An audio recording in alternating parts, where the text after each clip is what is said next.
أعوذ بالله من الشيطان الرجيم. بسم الله الرحمن الرحيم. قد أفلح المؤمنون الذين هم في صلاتهم خاشعون والذين هم عن اللغو معرضون والذين هم للزكاة فاعلون والذين هم لفروجهم حافظون إلا على أزواجهم أو ما ملكت أيمانهم فإنهم غير ملومين فمن ابتغى وراء ذلك فأولئك هم العادون والذين هم لأماناتهم وعهدهم راعون والذين هم على صلواتهم يحافظون أولئك هم الوارثون الذين يرثون الفردوس هم فيها خالدون. اللهم اجعلنا من الذين يرثون الفردوس. الحمد لله والصلاة والسلام على رسول الله ثم أما بعد.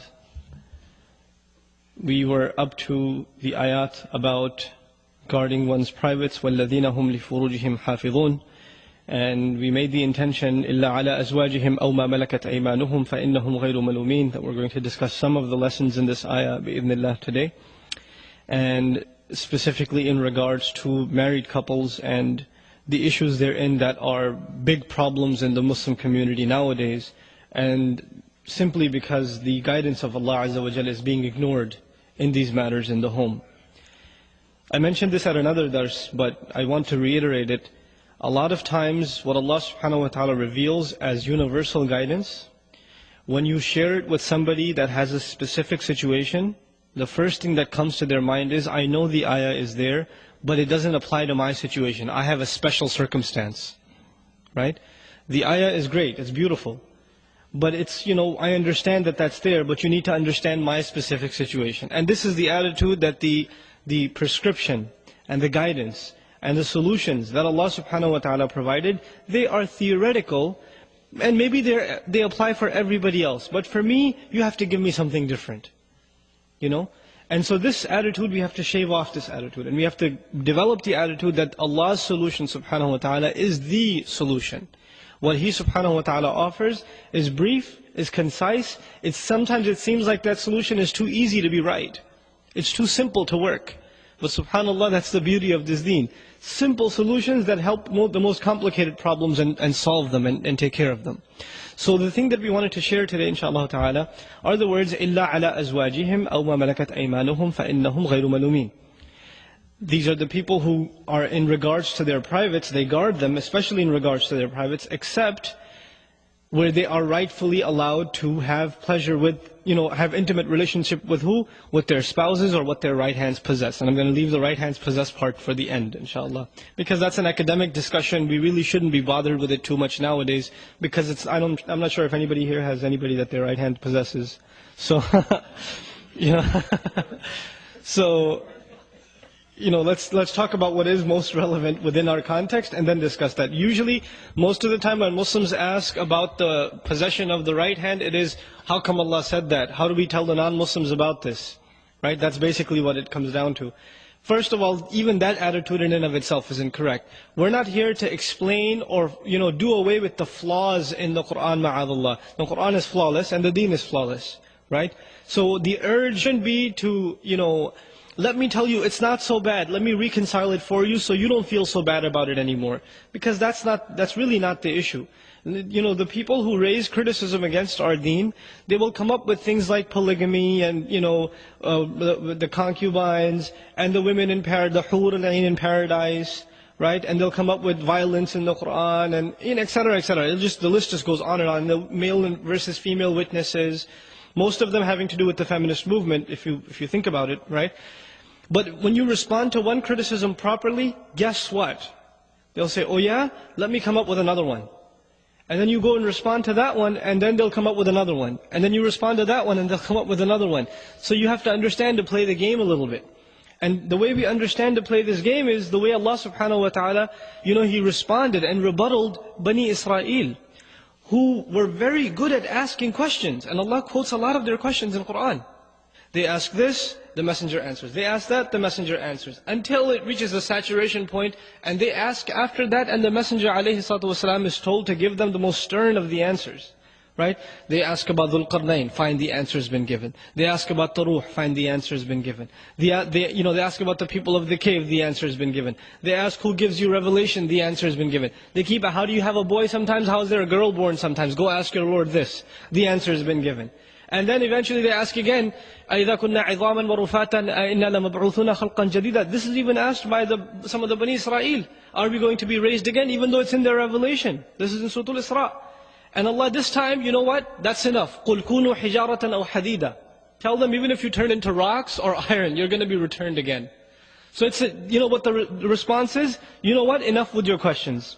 Because the intent of the questions are tangents. Because, if you watch media, which I don't recommend, but if you watch media, what happens is the interviewer is in charge of the discussion. Why? Because he's the one asking the questions. The one who's answering the questions is in a defensive position, and the one who's asking the questions is in an offensive position. And obviously the one in the offense is winning. Right? So you will find, even if the interviewee, the one being interviewed, has the best answers, as soon as he gets a good answer, the interviewer can change the subject and ask another tough question, or go to another controversy, to make him feel like he lost. Right? He has the last laugh. Now look at the dialogue in the Qur'an. Allah subhanahu wa ta'ala, constantly, He poses questions to the people. مَا لَكُمْ كَيْفَ تَحْكُمُونَ أَمْ لَكُمْ كِتَابٌ فِيهِ تَدْرُسُونَ أَفَلَا تَعْقِلُونَ. Questions. He's changing the direction of the conversation, so the dialogue is in control of Allah subhanahu wa ta'ala. Right? Nowadays, if you compare that to our times, what's happening? Where are the questions coming from? The Muslims or the non-Muslims? The questions are coming from the non-Muslims, and we feel all the time that we're in a position to give the answer, and give the answer, and give the answer. So by definition, we've already lost this dialogue. You follow? The Muslim is in a winning position when he learns and she learns to ask the questions. Because Allah subhanahu wa ta'ala has given us much more burning questions than anything that can be asked of the Muslims. We respond to them with dignity, that's fine. But as a dialogue, we're supposed to be the ones in a position of asking questions. After all, we're not the criminals. The people who defy Allah subhanahu wa ta'ala are engaged in a crime. The people who commit shirk are engaged in a crime. The people who commit zina are engaged in a crime. The people who are killing unjustly are engaged in a crime. So the Muslim is being made to look like the criminal. And so he feels like, maybe I should respond because I need to prove that I'm innocent. You already know you're innocent, you're Muslim. You believe in Allah subhanahu wa ta'ala, you believe in the Qur'an and the Sunnah. It's what teaches you what innocence is. And as opposed to what everything else is. So it's a shift of mentality. So I'm going to address that malakat aymanukum issue at the end, bi'idhnillah. So now we turn to this idea of, guarding one's privates within marriage. Before a young man gets married in our times nowadays, they've watched a few movies here and there before they made tawbah and they became religious. And they have this idea of what love is and what marriage is. And, brothers come up to me all the time, brother man, I gotta get married, man. As though like in their head, once they get married, all their temptations are just gonna poof, disappear. And life is gonna be bliss and we're gonna read Qur'an together, And, it's gonna be just a spiritual experience, right?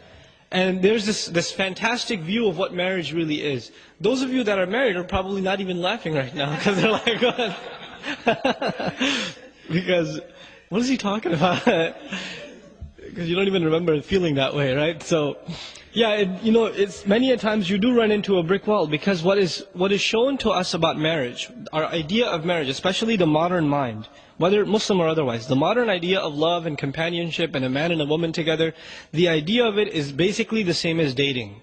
Okay? And dating means you have all the fun, and when things get difficult, you walk away. That's what dating is, right? So what we actually, when we think of marriage, men, brothers and sisters even, when they think of marriage, they're thinking of the aspects of marriage that are like dating. But there's a lot more to marriage than dating, right? There's the bills, and there's the chores, and then you have to learn to live with another person, which is very difficult. You do things your way, she does things her way.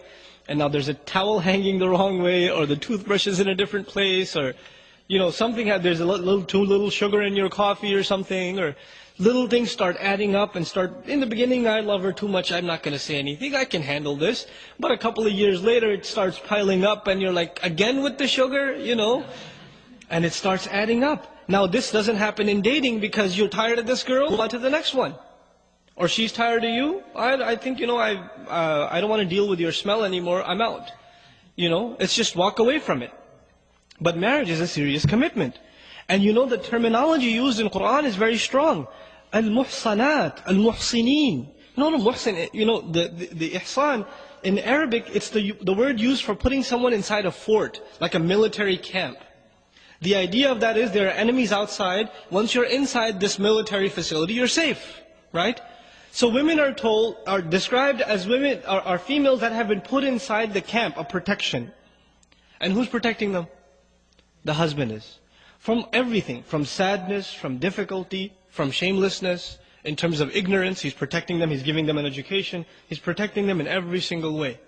And the one who wants to get married, Allah describes him, muhsinin ghayra musafihin.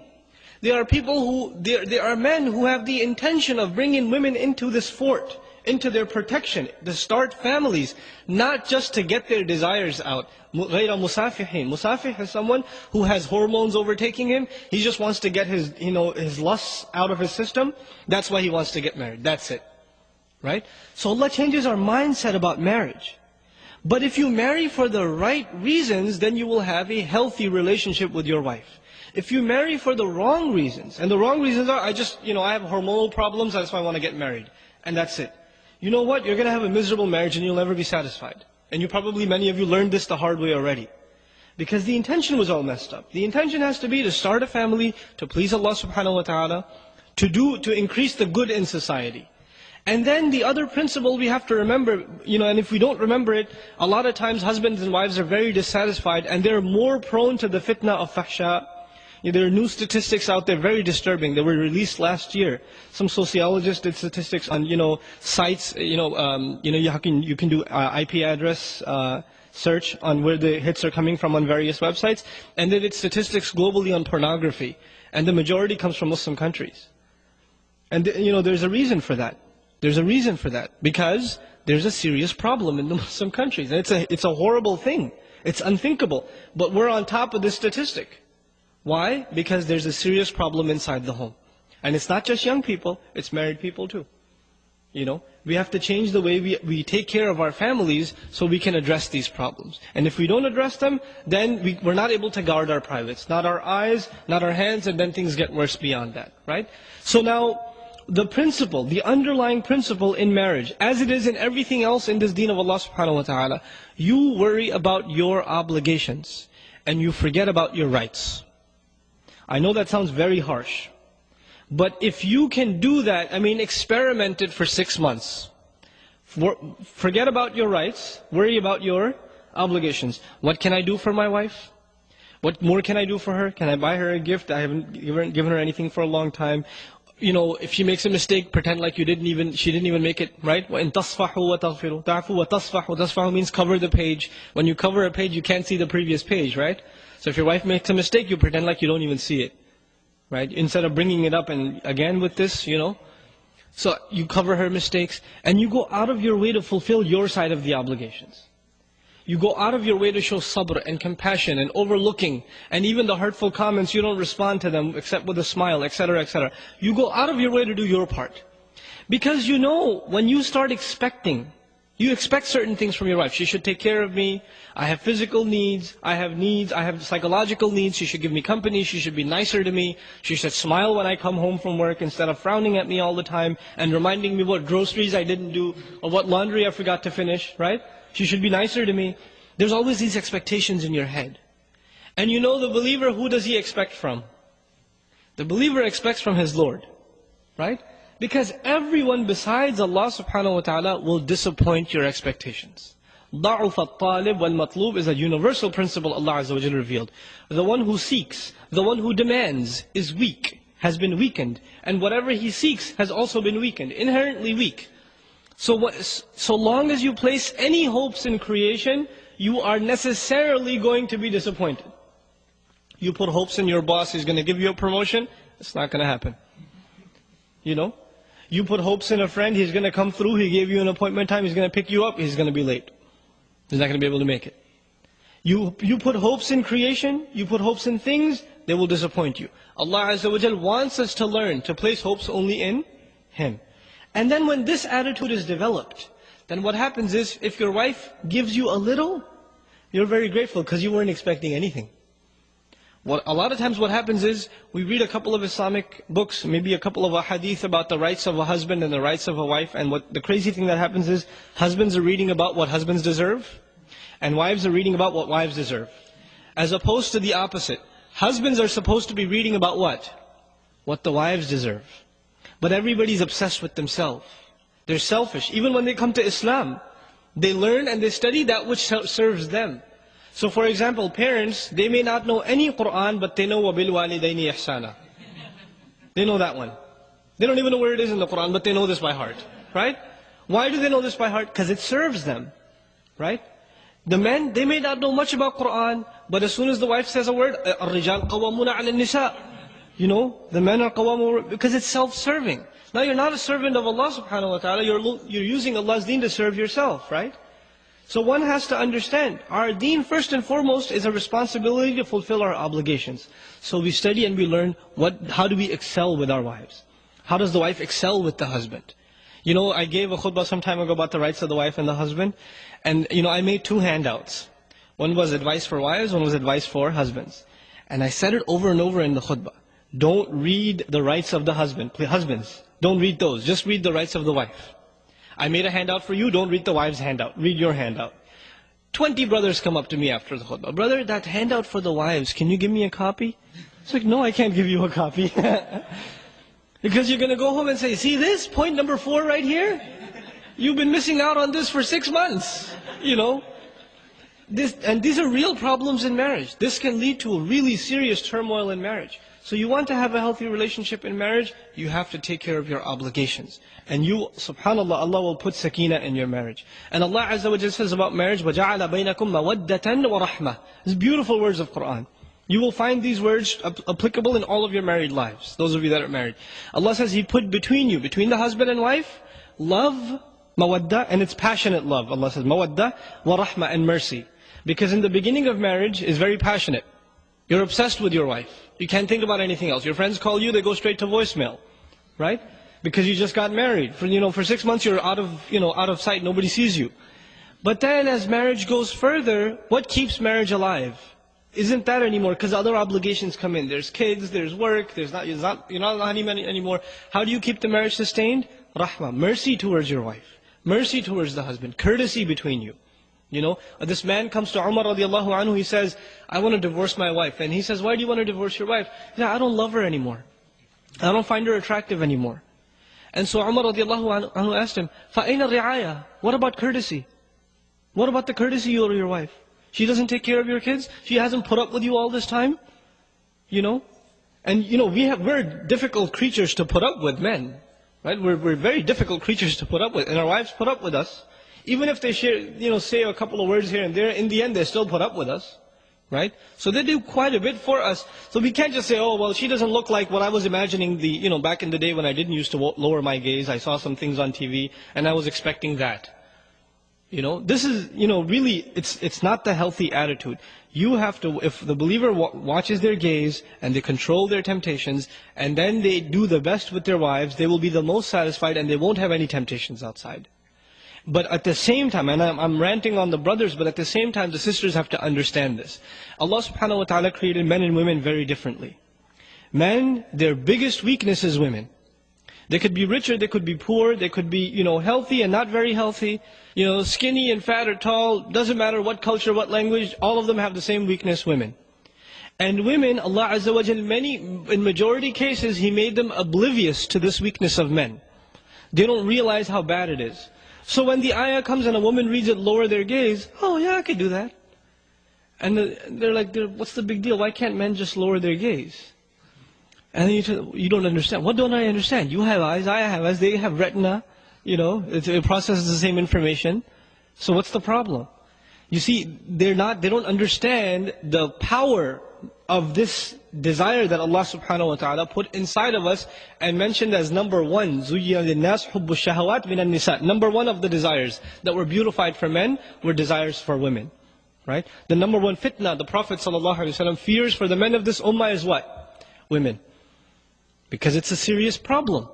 So if the wives understand that, then instead of condemning their husband, why are you so weak? How come you can't control your eyes? Instead of knowing that they would accept this is the creation of Allah subhanahu wa ta'ala, you have to, the wife has a role of supporting her husband and becoming strong. And she can do that by warding temptations off from him, not by lecturing him. You know, and this is the other thing that's very important for wives to understand. The husband, he goes to the office, or he goes to the train, and there are women horribly dressed. They're sitting there smiling at everybody, trying to, you know, basically this is all these women have in terms of their dignity. They're not respected for their intellect, they're not respected for their opinions, so all they think is we're going to be respected if men see more of our, you know, our shame. So they dress in indecent fashion because when men look at them, they feel kind of, you know, self-respect, like I'm worth something, people are looking at me. That's basically what it is. It's really horrible, it's sad. But then they go to the office and the secretary's smiling at you saying, how are you, how was your day?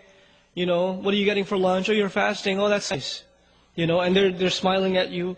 And then you go, you know, on every ad, women are smiling at you. And then you get home. And you open the door and the wife said, where were you? Oh, the train, the train was late.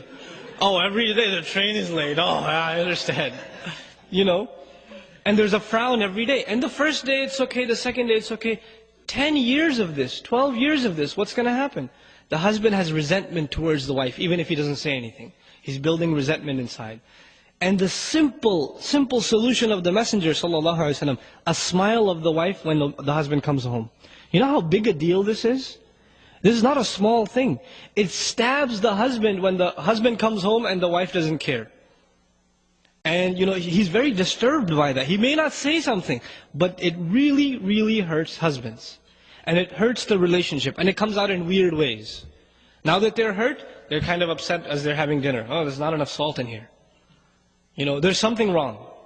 And they're extra angry at the kids. They're frustrated.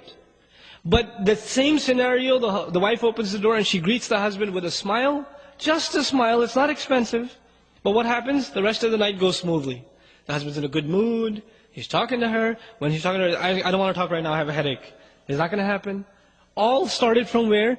Just one little act of the wife. These are simple solutions, but they're powerful solutions. And you don't take care of these solutions, and this baggage just keeps adding up and adding up and adding up, and that's where you get those statistics. Because the husband doesn't even want to look at the wife. She's just annoying. You know, she just does this or that, right? So, both sides have to understand, they have to take care of the other side. Instead of expecting from the other side, just make a goal for yourself to take care of the other side. This is إِلَّا عَلَىٰ أَزْوَاجِهِمْ. The only time they don't guard their privates is with their spouses. And this relationship is very strong. I don't even want to quote the hadith, even though, you know, quoting a hadith is a good thing, but I know the repercussions it can have in our community. Unfortunately, I don't personally, Allahu A'lam, I don't personally feel that Muslim families are mature enough to take a hadith and take it in a mature way. Usually they end up using Islamic texts as a weapon. You know what the Prophet said about the wife who doesn't take care of her husband's need at night? He said this. You should be ashamed of yourself. You know, well, she's really going to be nice to you now. You know, it's not a contest. You know, you should be more like the Sahabiyat, and she'd be like, you're no Sahabi yourself, you know. That's how it's going to be. So if you want to make it a competition, you will never defeat women, not your mother, not your sister, not your wife. You will never defeat them in argument. Because what they can come up with, you didn't even think of from the back of your head. Right? Allah put this in them. You know, they have the power of speech, psychological speech, psychologically effective speech. So you have to learn to deal with that. The other thing, another piece of advice, just in terms of harmony between husband and wife, is that, you know, argumentation.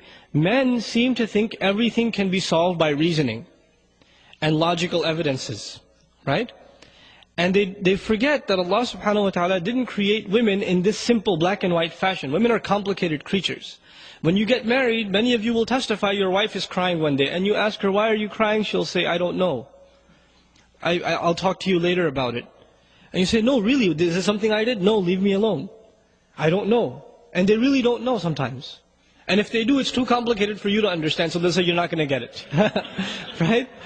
So they're complex creatures.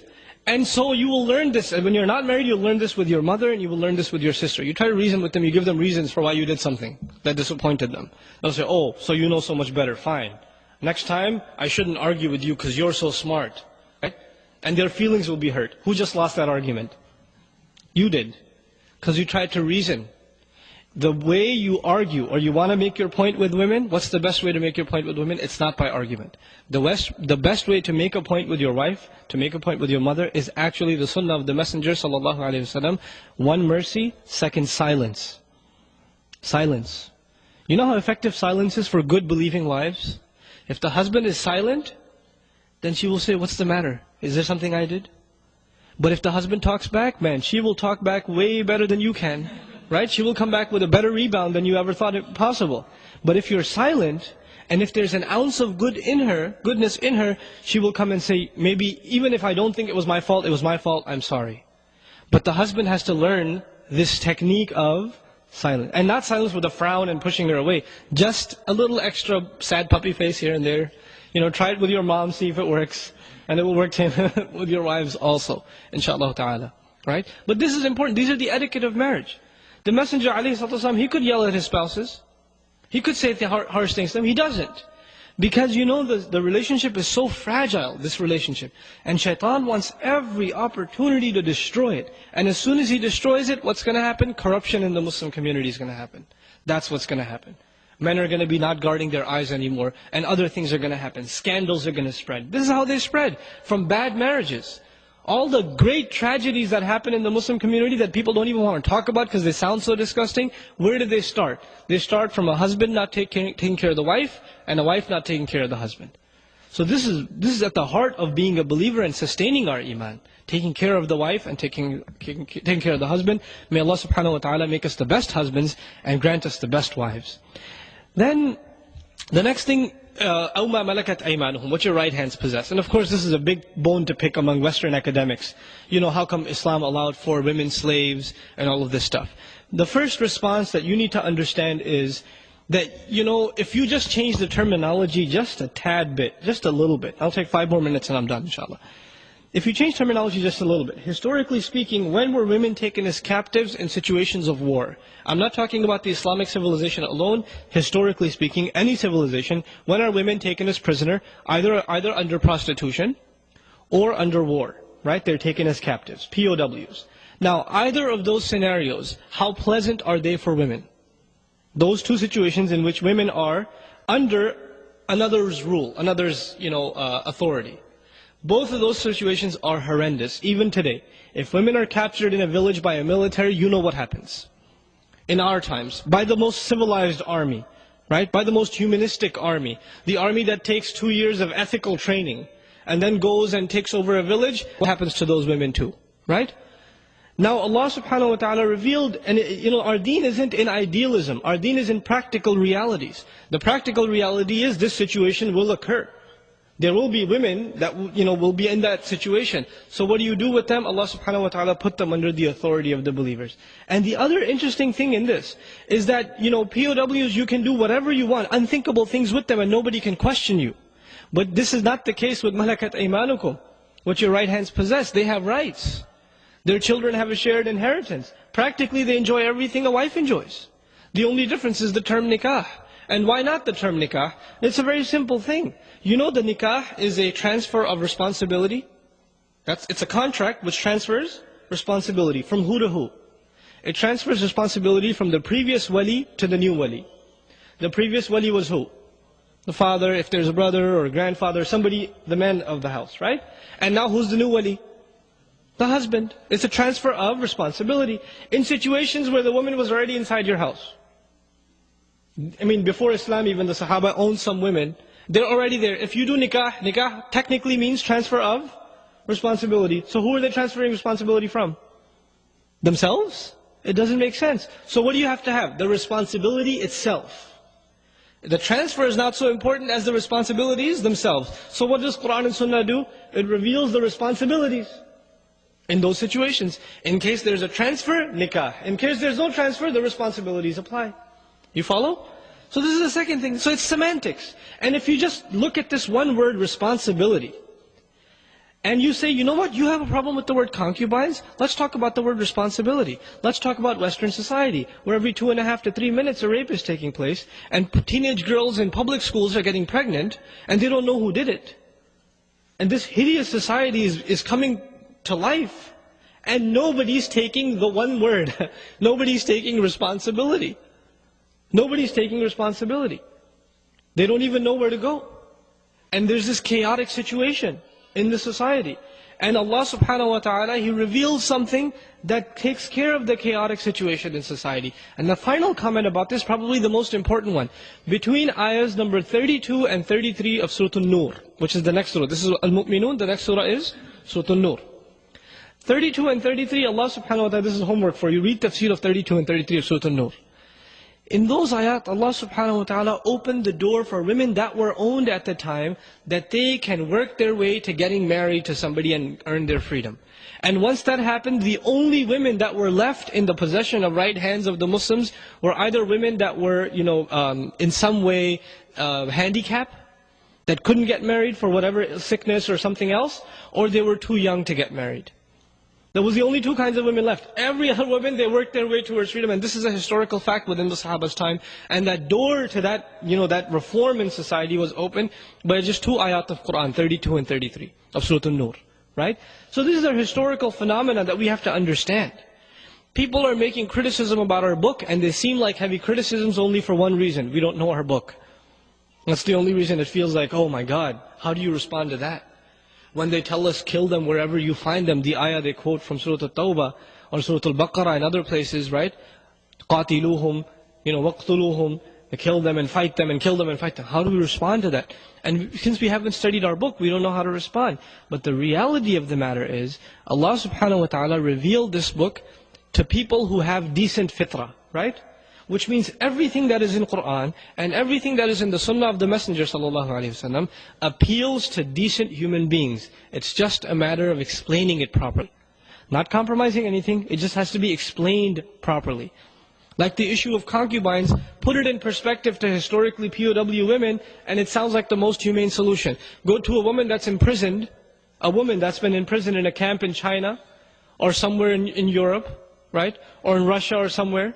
And you give her the option, this is what Quran is offering you, and you can stay here if you want, because this is the Western solution. What would you take?